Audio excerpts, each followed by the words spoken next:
বাংলাদেশ জামাত ইসলামী ঢাকা মহানগরী দক্ষিণ শাখা কর্তৃক আয়োজিত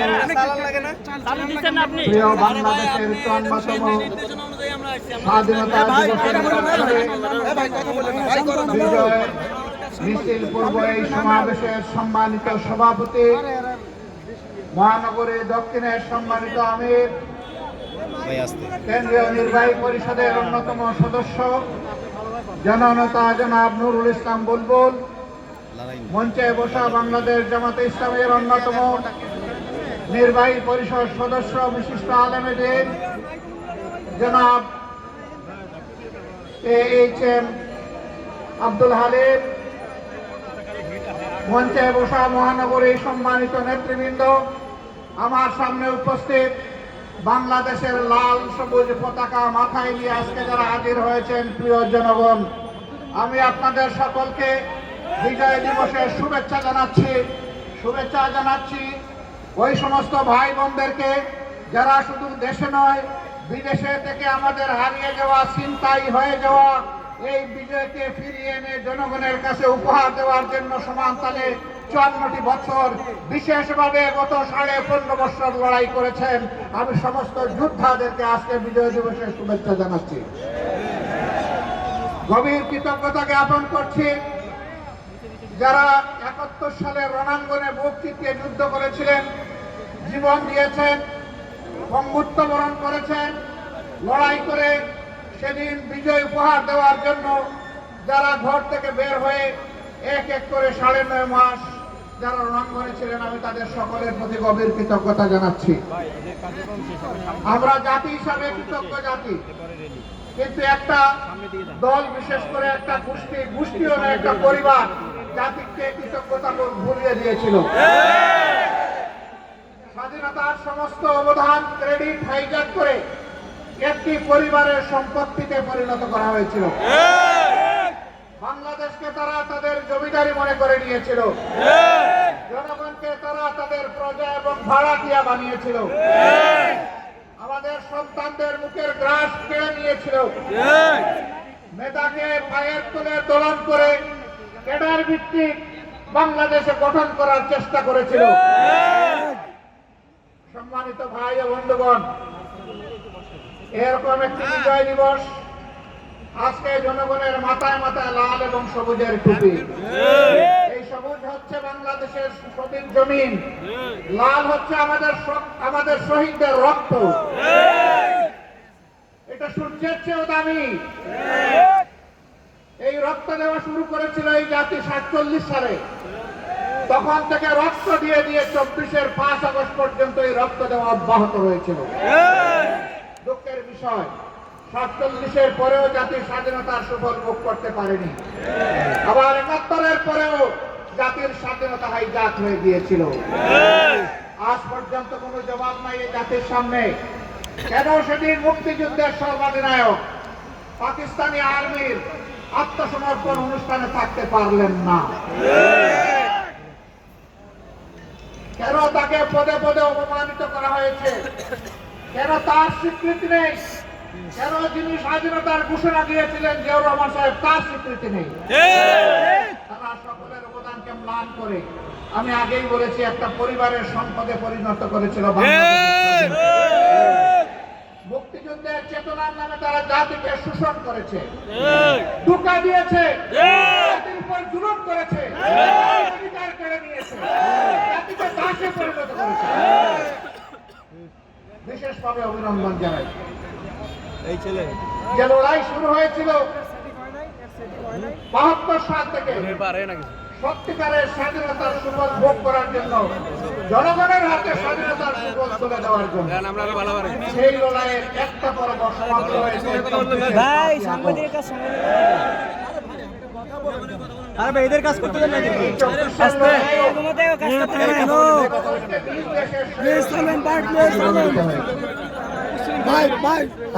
জনগণের জীবনকে পাত্তাই দেয়, গুলি করেছে মাটি থেকে, গুলি করেছে আকাশ থেকে, গুলি করে জনগণের বুক ঝাঁঝরা করে দিয়েছে।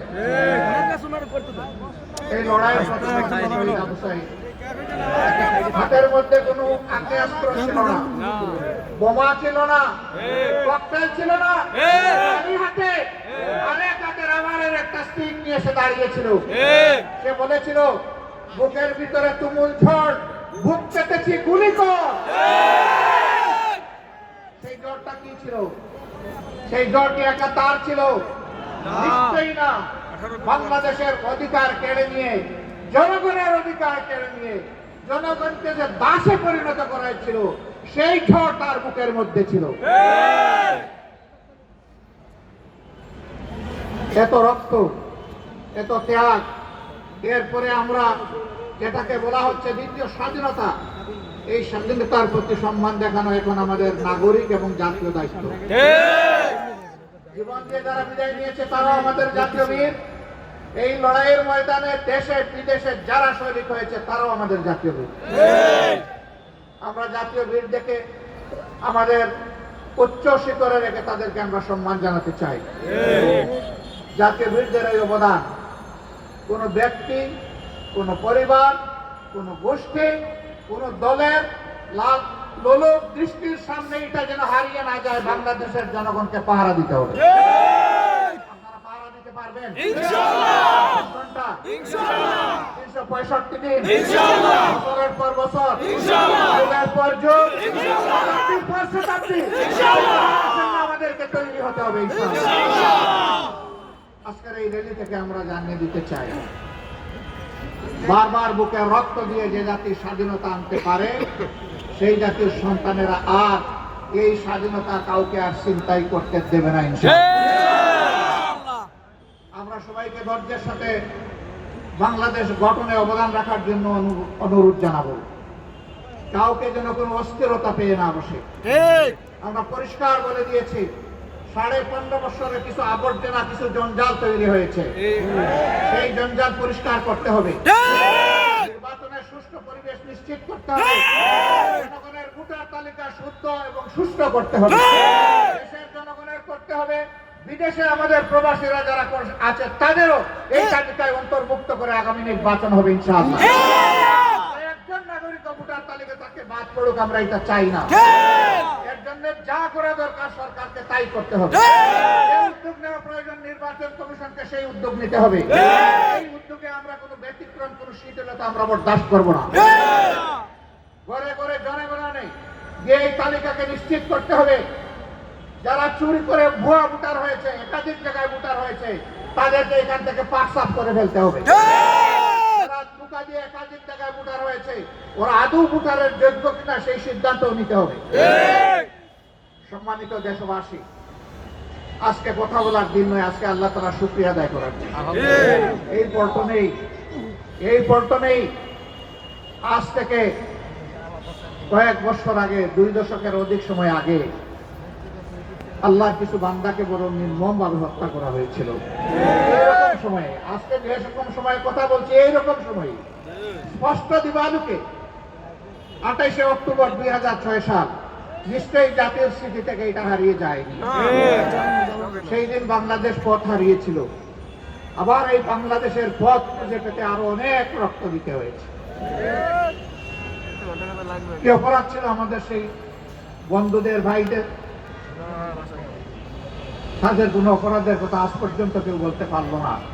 নিরপরাধ এই মানুষগুলোকে পিটিয়ে শুধু হত্যাই করা হলো না, তাদের মৃতর দহর উপর উঠে তারা লাফালাফি, নাচানাচি করেছিল। এরা কি মানুষ না পশু? পশু নয়। আল্লাহ তাআলার ভাষায় এরা পশুর থেকে নিকৃষ্ট। আল্লাহ প্রথমে বলছেন বিবেক দিয়েছি, বিবেক অনুযায়ী কাজ করে নাই। আল্লাহ বলছেন এরা পশু। আবার আল্লাহ বলতেছেন আমি পশুকে বিবেক দেই নাই, এদেরকে বিবেক দিয়েছিলাম, এরা পশুর মতো কাজ করেছে, অতএব এরা পশু নয়, তার চাইতেও নিকৃষ্ট। একজন আক্রাসী মাফিয়া মাদারের নির্দেশে সেদিন লগে বইটা নিয়ে তার গুন্ডারা রাস্তায় নেমেছিল। তারাই তার নির্দেশে হত্যা করেছিল। এই মজলুম পরিবারগুলো সেদিন বিচার চেয়েছিল, আদালতে বিচার দায়ের হয়েছিল, কিন্তু ক্ষমতার গরমে সেই বিচার তারা খেয়ে ফেলেছে। আমরা কথা দিচ্ছি এই বিচার আবার ফিরিয়ে আনা হবে। ইনশাআল্লাহ। পরবর্তী পর্যায়ে শাহবাগীদের দাবিতে যাদেরকে হত্যা করা হয়েছে, খুন করা হয়েছে, তাদেরও বিচার আবার ফিরিয়ে আনা হবে ইনশাআল্লাহ। আর যে সমস্ত শাহবাগীরা সেদিন বাংলাদেশকে চ্যালেঞ্জ করে পাল্টা সরকার গঠন করেছিল, জনগণ তাদেরও বিচার চায়। এক দেশে দুই সরকার, এক সরকার বসে আছে পার্লামেন্টে, আরেক সরকার বসে আছে শাহবাগে। পার্লামেন্টের সরকারের কথায় জাতীয় পতাকা উঠে না, নামে না। শাহবাগের সরকারের, বুয়া সরকারের কথায় পতাকা উঠে আর নামে। একবার নয়, দুবার নয়, একদিন নয়, দুদিন নয়, এক সপ্তাহ নয়, 2 সপ্তাহ নয়, মাসের পর মাস রাষ্ট্রীয় পৃষ্ঠপোষকতায় সেই সন্ত্রাস চালিয়ে যাওয়া হয়েছে। বাংলাদেশ তুমি সাক্ষী, বিশ্ব তুমি সাক্ষী। আমরা অন্যায়ের কাছে মাথা নত করিনি, আমরা অন্যায়ের কাছে মাথা নত করবো না ইনশাআল্লাহ।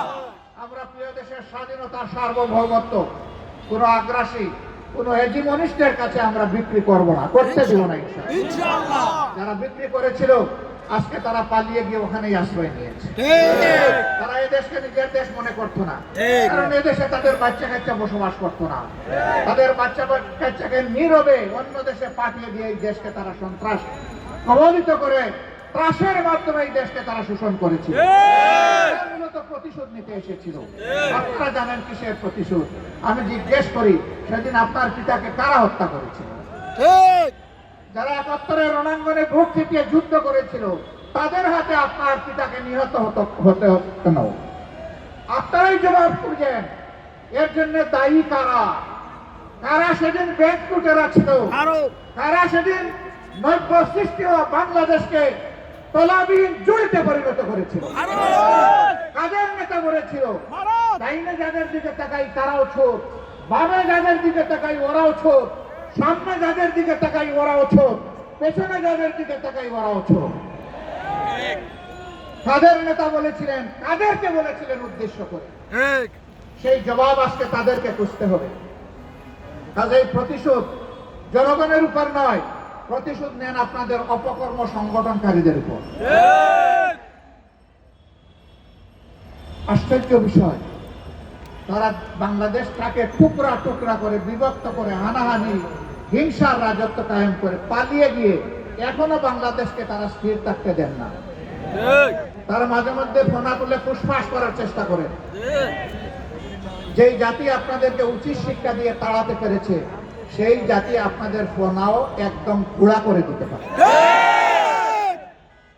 এটা মনে রাখবেন। এই দেশের যোদ্ধা 2 লাখ 4 লাখ নয়, এই দেশের যোদ্ধা মিনিমাম 10 কোটি। এই 10 কোটি যোদ্ধার 20 কোটি হাত সদা প্রস্তুত ষড়যন্ত্র মুক্ত রুখে দেওয়ার জন্য। আল্লাহ তাআলা সাহায্য চাই। আমরা যেন অন্যায় এবং অসত্যের বিরুদ্ধে আপোষহীন লড়াই করতে পারি। প্রিয় দেশবাসী, আসুন আমরা আরেকবার অঙ্গীকার করি আজকের এই বিজয় দিবসে আমরা অবশ্যই দেশকে ভালোবাসবো। আমরা কারো তাবেদার বানাতে এই দেশকে দেব না, এবং কেউ তাবেদারি করতে আসলে তাকে আমরা ছাড় দেব না।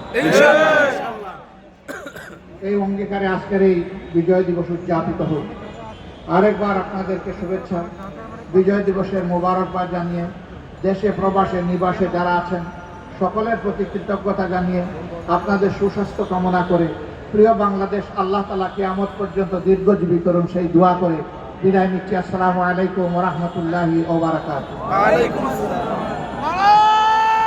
সংগ্রামী ভাই